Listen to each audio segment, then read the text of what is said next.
Welcome to my session entitled, Is Your SharePoint Content Efficient or Inefficient? I'm Jeffrey Travis.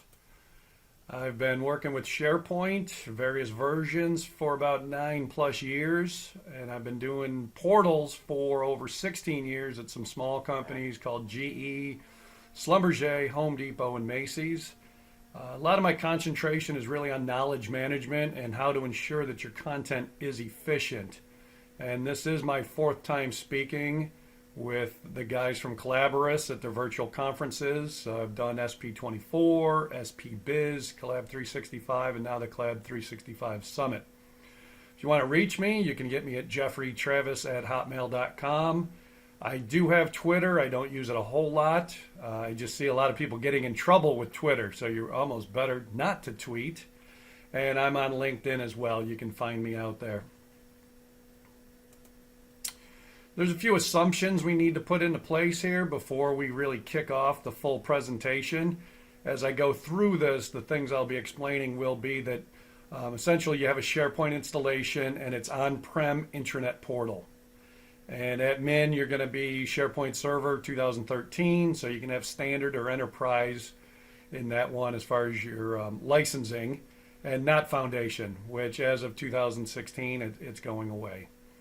And one other big assumption would be that you did not heed my advice from prior presentations that I did do at the other conferences, or maybe you just inherited a bad situation. So hopefully we can help you clean that up a little bit and get things back where your SharePoint deployment is actually being providing value and that your content is efficient.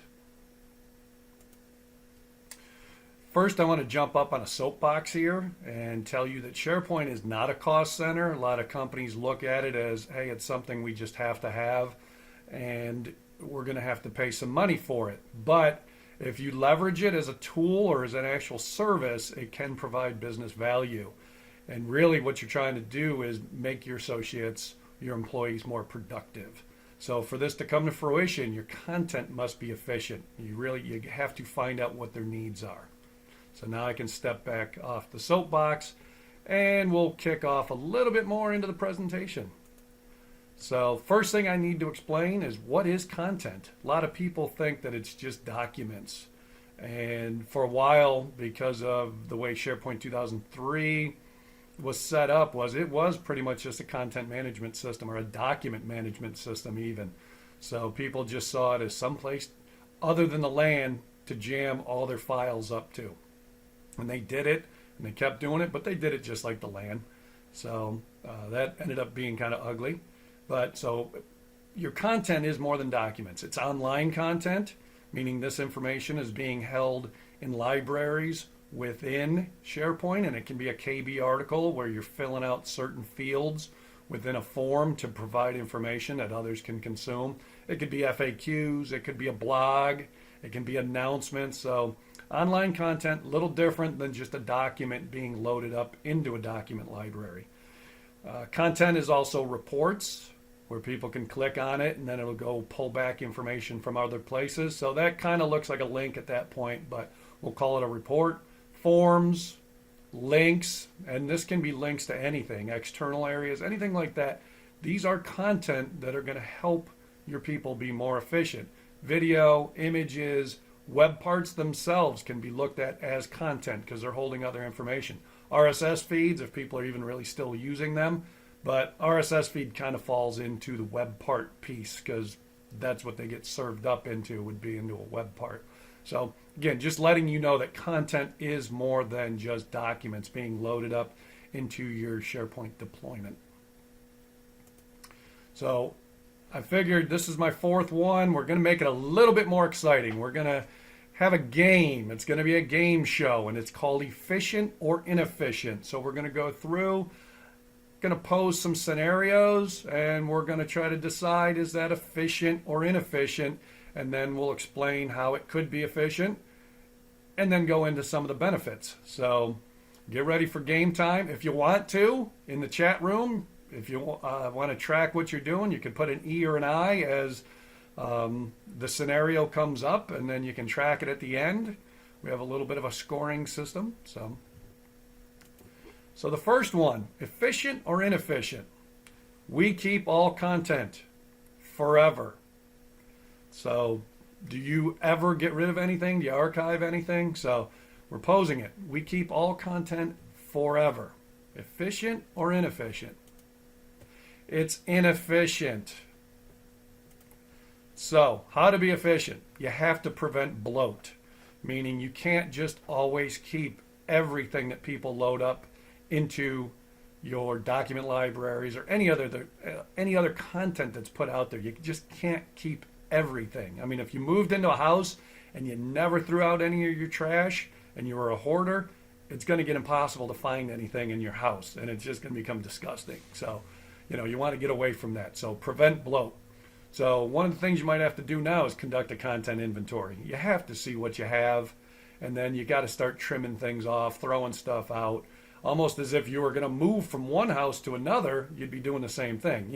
If you don't want to have to move it, especially if you're doing upgrades, same thing in SharePoint, get rid of stuff, toss it if you don't need it. So you look at retention policies, and you're going to have business need, you're going to have legal needs, and you're going to have company policy. So the business is going to say, we need to keep that for 10 years.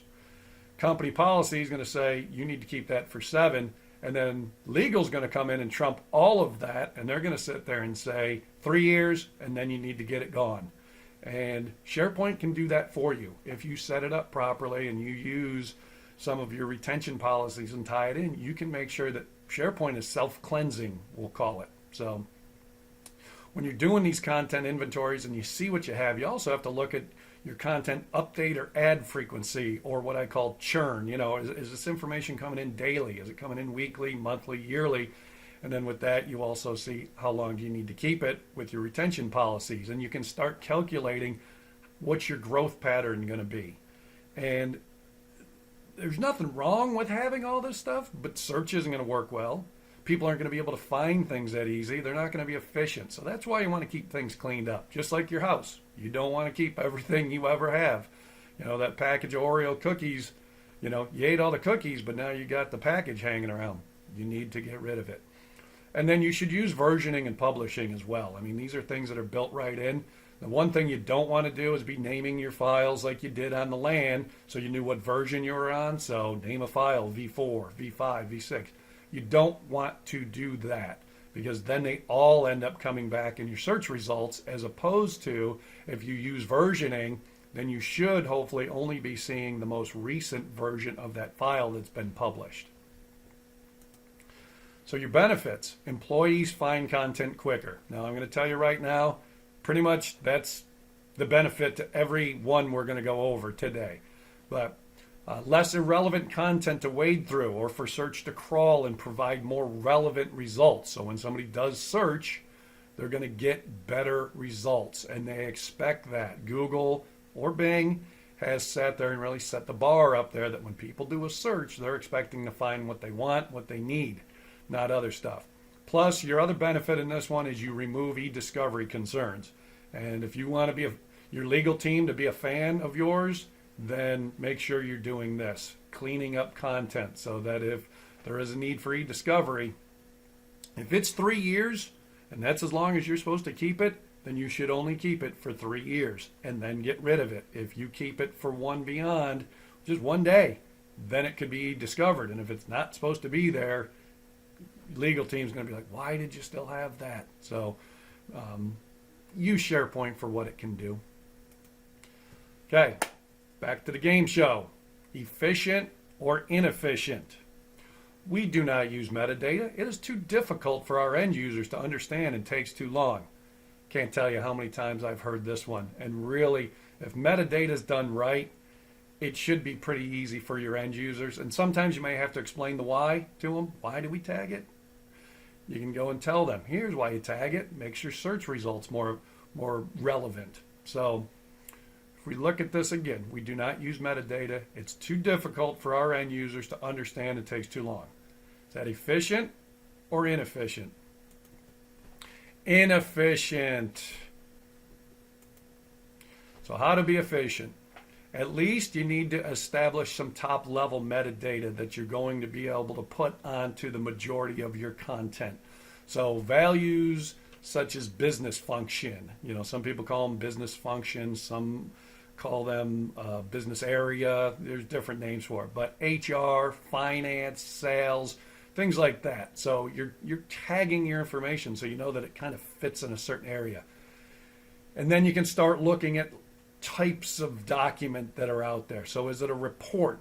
Is it an article? Is it an FAQ? Is it a policy and process? Those are big ones that really come into play. Policy and process is where you can really knock some things out of the park and impress people by having your policies. And this ties in a lot with the HR people to get your policies out there. And it helps you a lot when you're trying to make sure that they're up to date too, because policies pretty much every year get updated. So you can be tagging them and you can put expiration dates on them so you know that they go, hey, this is a 2015, this is a 2016.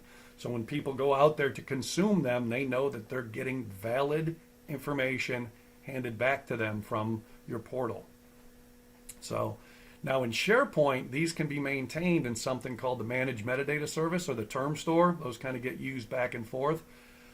It's a central repository so that if something changes, if for some reason your business functions, you add another one in, you can go and add it in one spot and it will be available across everywhere. If you've set it up right to go back and leverage from the MMS or the term store, you can add into the term store and it'll be available out there for all the different lists that are pulling from it. So life gets pretty good if you learn how to actually use the MMS and the term store. And it's really not difficult. So when people talk about things being difficult, you're handing it to them and it's pretty easy. Now, what you don't want to do is have about 7 different pieces of metadata that people have to apply on the content. Then it's going to be a little aggravating to them. But SharePoint, if you do it right, can automatically add a bunch of different ones in there based upon where you've put things and leave it just so the end user who's uploading a document or putting some content in the portal, they only have to tag it with maybe 2 pieces of metadata. So once you put this information on there, then your content can be targeted to specific audiences. And that's truly where the efficiencies come in, because within a portal deployment, that is where you're starting to, rather than it being an intranet where it's all static, is that you're actually pushing information to people based upon some information you know about them. And what I'll do is I'll say, if you have one in your company, or if it's financially feasible to contract one, leverage an information architect. They are the ones that will look at and try to build out a structure of your business functions, the different document types you have, and make life easier for you. So the benefits: employees find content quicker. So content can be targeted, and this is based upon customization or personalization, and I'll come back and explain that a little bit. So this content can be targeted to end users based on some information the portal knows about them. And usually this comes in from the SharePoint profile, which gets loaded in from Active Directory. So the SharePoint portal knows some information about your end users already. And that would be anything that it could go and personalize for them. So it knows their name. Usually the information will come from an HR system. That will be the system of record. And it could be like a PeopleSoft or something like that. And then it ends up in AD. AD then syncs, usually nightly or so, over to the SharePoint profile. So SharePoint knows a bunch of information about your end user, and it can personalize it for them. Now, if there are any fields out there in the profile that the end user can actually put their own information in, be it skills, they can go pick their college or something like that, then it becomes customized. So Portal can start to customize it to them. So like me, my name's Jeffrey, and that's probably what's going to come in from any of these systems of record, but maybe I want to be called Jeff. Maybe I'm JT or something like that. I could customize the experience in the portal by putting that kind of information in. So employees find content quicker through that targeting. Less irrelevant content for users to wade through. So if I'm out there and I'm looking for information and I'm trying to find stuff, I don't have as much to find or dig through to be able to find what I want. Or search does a crawl, and it's going out there and it has to look through just terabytes of junk that's out there and it's never been tossed, just like your house. search is going to go out there and crawl, it can provide more relevant results if it doesn't have to pull up all this other junk and try to weigh it and say which one's better. You know, say it's a document, Word document, it's a policy, and maybe it doesn't know 2015 from 2016. It can't tell. So, and then once you do your search, you can do some more filtering upon your results. Pretty much like when you go to like a Best Buy or something like that, say you're looking for a TV, and you know that you're looking for a certain size, you're looking for a certain flat screen, you're looking for LCD or LED or 4D or whatever the stuff is like that. By being able to click on something down your nav, you're able to filter things out and find what you want. Efficient or inefficient. We have all users' browsers open to the same home page, and the content is the same for all users. So you've got everybody going to the same home page, which is good, because then you know you've got all eyes coming to one spot, and the content is the same for all users. This one's kind of a setup, but it's inefficient. And it's pretty much because you've got them coming to the home page, that's good, but the content shouldn't be the same for all users. So, kind of mentioned it before with audience targeting. If content is static on all pages and all users see the same content, then you don't really have an intranet portal. You just have an intranet because it's static. It's the same for everybody. You know, even if they're logged in, if nothing changes, it's really not a portal. When you step into what we call the portal world, that's saying, hey, I know who you are, and I'm going to make your life easier, and I'm going to promote information to you through audience targeting. So what you need to do is learn your users' needs and develop personas. And you're not going to have 100 different kinds of users. You can really break it down. And in your various groups, you know, within HR, you might only have 2 different kinds of users. You've got, you know, management type that needs reports, and then you got the rank and file users that are doing certain things within HR or within your other areas. So figure out what these personas are. And I'm a big fan of top 10 lists. Figure out what are the top 10 things people do on any given day or any given week, and make sure they can readily get to that stuff. It's kind of that one-click theory. You know, if you put it in front of them, they're going to feel good. I mean, there's if you do a lot of reading on employee engagement to keep people engaged at work, if the portal is giving them what they need, they're more apt to be engaged and really feel good about where they're working and wanting to work there, rather than, man, this portal thing that they make me use where I have to find things, it's just brutal. And it takes me forever to find stuff, and I'm wasting time. It's inefficient. So now you want to take your content inventory that we talked about before. So you got all your information, and you can say that's on one side of the page. Now you have your personas on the other side. You need to map that content. So the content is mapped to the personas, and then you use your audiences to target that content to provide your users what they need to work faster and smarter. You do that, they're going to love you, because they open up their browser, homepage comes up, and boom, there it is. There are 10 things on that page that they can readily click on to get working on that given day. Now, there's going to be some other information on there. CorpCom is always going to want a little piece on there. So, you know, CorpCom is going to have some stuff, and that'll keep things moving and changing. And these uses that they're using for your users, they may change too. You got to stay in contact with them. Figure out if things change, what their needs are. So always make sure you have some kind of feedback mechanism on your portal. And I will talk later about some other ways that you'll know, are you giving them what they need? So benefits, again, going to tell you, employees find content quicker. So this is me telling you, if you're going to do a good job, you should be able to 100% of the time provide them with their top 10 needs on the homepage. So it's one click away. Overall, those 10 things should be at least 80% of what they need on any given week. I mean, you're always going to have some things that are outliers that fall outside of, hey, we know exactly what you do on any given day, but somebody may call them and they may have to help somebody in a different area, and they have to go find something. So throughout the year, this top 10 content can change for various reasons.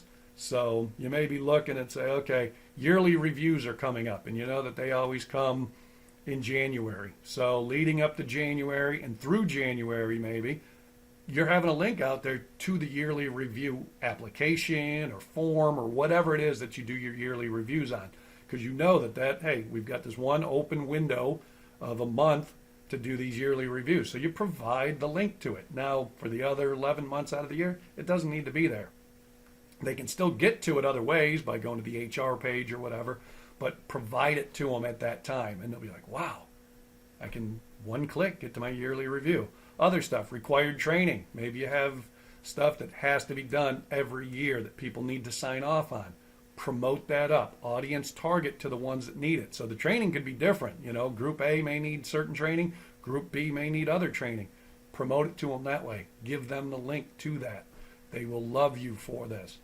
And then pertinent communication is more likely to be consumed. So when people come to this homepage, like I said, corporate communication or your communication group is going to want to put some information out there because they know that they've got all eyeballs on this screen. They know that the homepage comes up and everybody sees it. Now, a lot of times people just quick jump off to go do whatever else they need to do. But if you're giving them that 100% of the things they need to do, they know where they're at, but something may catch their eye. And, you know, hey, there's going to be a picnic out back today. So CorpCom, let them know about the picnic because they put a little ad up there on that homepage. So that pertinent communication is more likely to be consumed. Efficient or inefficient? Search is the most used application we have in the portal. Efficient or inefficient? I say it's inefficient. And here's why. I mean, Google has made it, Bing has made it so that everybody thinks search is the way to find everything. Well, that's in a world where maybe Google doesn't know who you are when you're coming to search, or Bing doesn't know who you are. In a portal, if we know who you are, we need to offer that information to you. So what I say is if users continually have to search for content, then you or your content owners have not done they have not done their job. I mean, that's the personas. That's figuring it out and knowing what your people need, giving them that 100% top 10 list. So review search terms. This is how you can figure out if you're not doing it properly. If people are continually looking for things and searching for stuff, then you've got to sit there and give it to them. Figure out through the persona, look at the users and know what they do, what persona do they fall into, and then provide that to them. So, if it's something where you got 100 people and 51 of them are always looking for the same stuff, then that says, hey, more than 50% of the people are using this stuff. Let's give it to them. Put it into their top 10 list. Find if something else in that top 10 list doesn't get used as much. Or is it something that throughout the year things change? So, but go and look.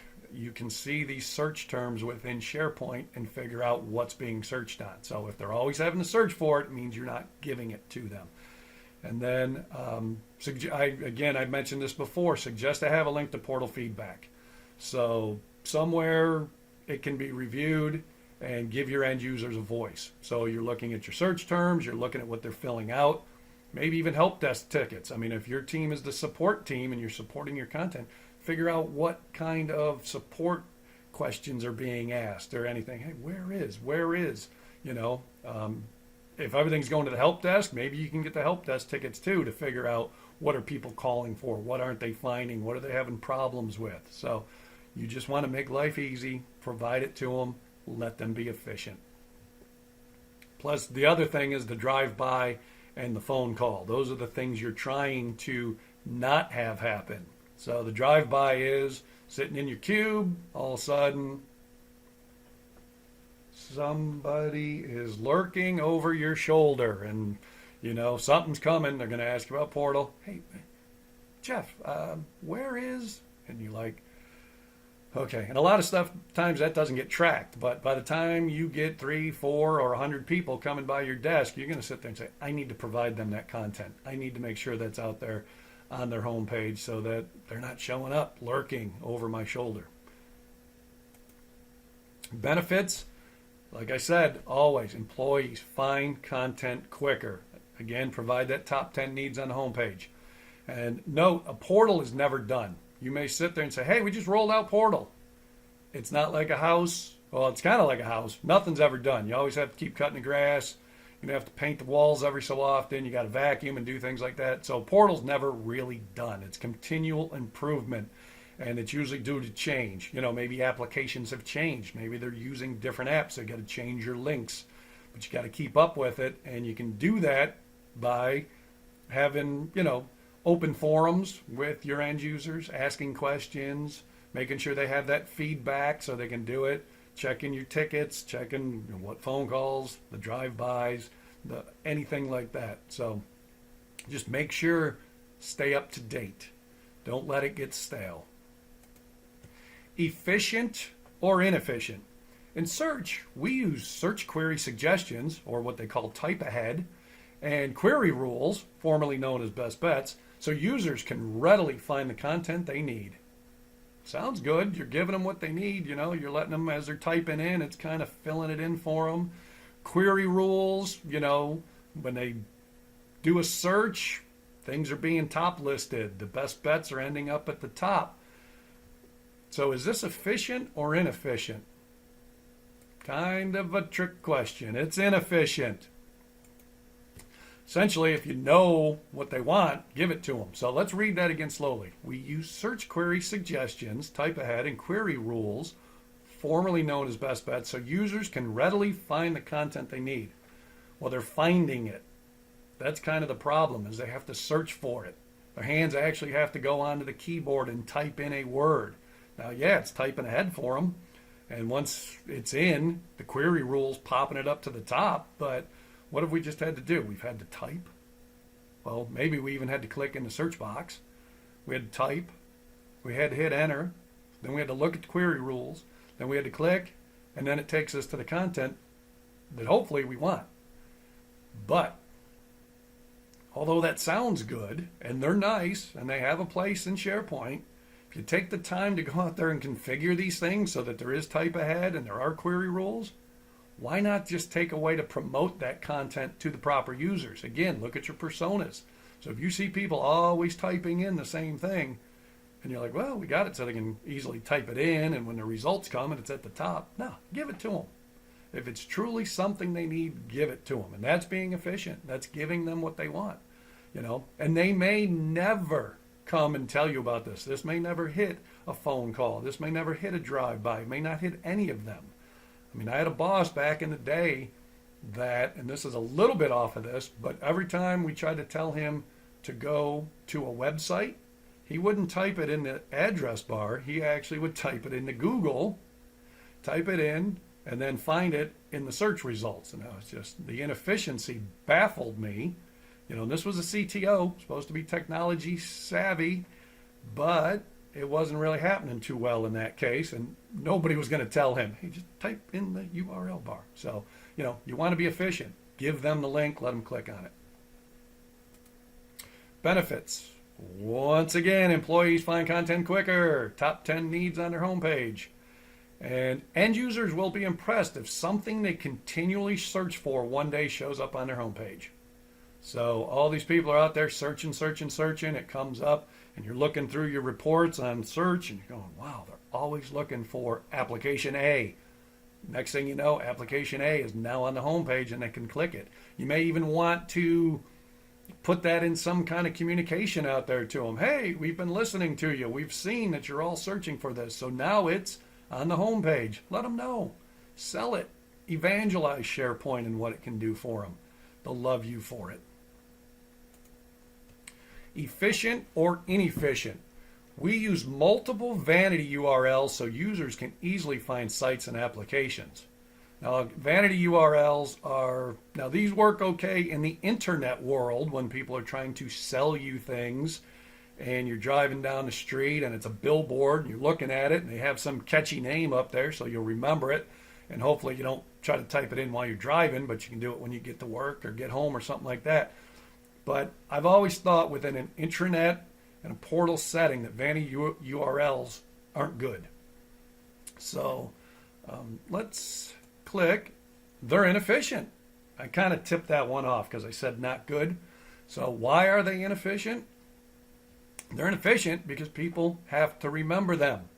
And if you had one, say you had 100 applications in your company and everybody had their own vanity URL so that people could easily get there, is it really easy if you have to remember 100 different vanity URLs to get to these applications?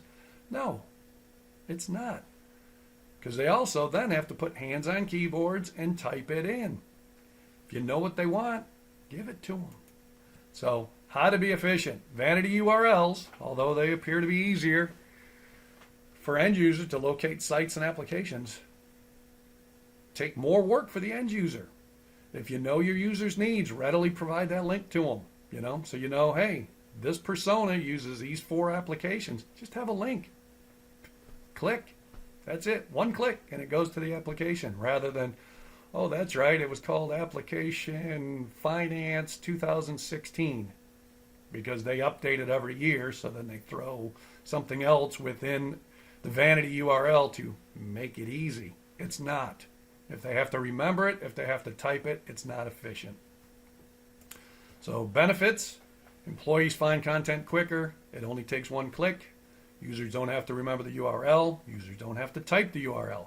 And it's one less thing to break. This is where your infrastructure team will thank you for not saying, hey,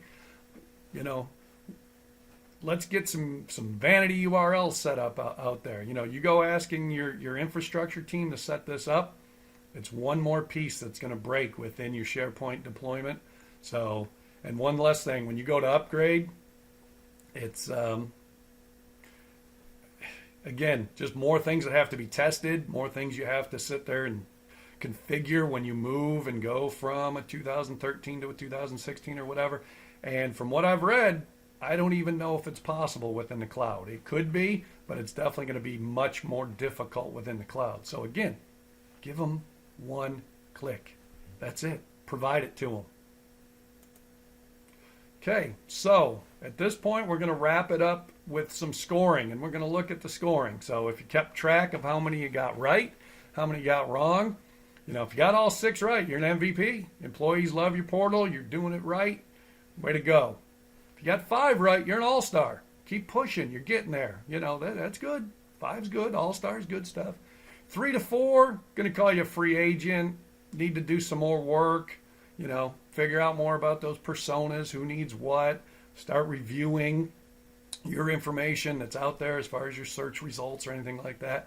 But if you're between 0 and 2 right, you're pretty much on the bench. I think we need to talk. So, hit me up on LinkedIn or email, see what we can do and get you through this. Or maybe go back, check out some of my, my SP24 talk, SP Biz, or the other Collab365 one. Those will help you out too, because they walk you through some different things as far as helping along all of this. So in closing, what I'm going to say is, I hope that this presentation provided ideas of how and why to leverage SharePoint as a tool or a service to make your content more efficient. And it's all for the sake of your end users. So, as I went through it, what I was going to do is bring up and sit there and say, try to make your offline or your online life like your offline life. So when you walk into your desk and you sit down, there's certain things you have on your desk that you use probably every day, so you leave them out on your desk. And it could be, I've got something here, this holds my fake sugar stuff that I put into my coffee.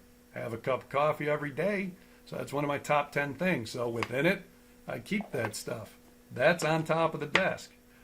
I can't tell you the last time I used tape. I had to pull this out of the drawer, but tape is in the drawer. It's not needed. It's not one of my top 10.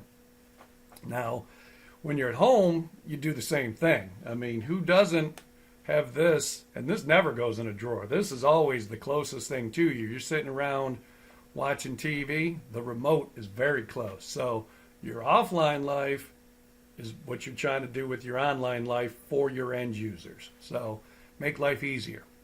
Now I'm going to go into some numbers here. I just crunched some numbers and was trying to figure out, because in the past I've always said, hey, let's save your employees 4 minutes a day. 4 minutes doesn't sound like much. But if you look at it and say average user getting paid $75K a year, it's only about $250 a day. Still doesn't sound that much. Then you go, okay, it's $625 a year per employee. If you have 100 employees, that's 62.5K. That's almost a whole nother employee. And then if you're looking at 1,000 employees, then it goes up to 625K. So you're starting to see that SharePoint can, quote, pay for itself if you're doing it right. Now, this doesn't even speak exponentially on what happens with those 4 minutes, because it could be that I'm the employee, I called a meeting, I got 10 other people sitting in an office or sitting somewhere in a meeting room waiting for me because I can't find my information on portal. I can't get to it quickly and it's not being surfaced up. I can't get what I need. So now I've exponentially impacted these people into their 4 minutes. I'm cutting away from it. So you may actually be going into minus time. So essentially use portal to save everybody time and let it be, let it save you money. Let it pay for itself. It's a tool. So I found a good quote out here, and it does only say intranet thought leader, not intranet portal thought leader, and it says intranet within here as well. But it says focus on service. Focus on your employees' time. Be relentless in seeking to save it. If you do, you will create a great intranet.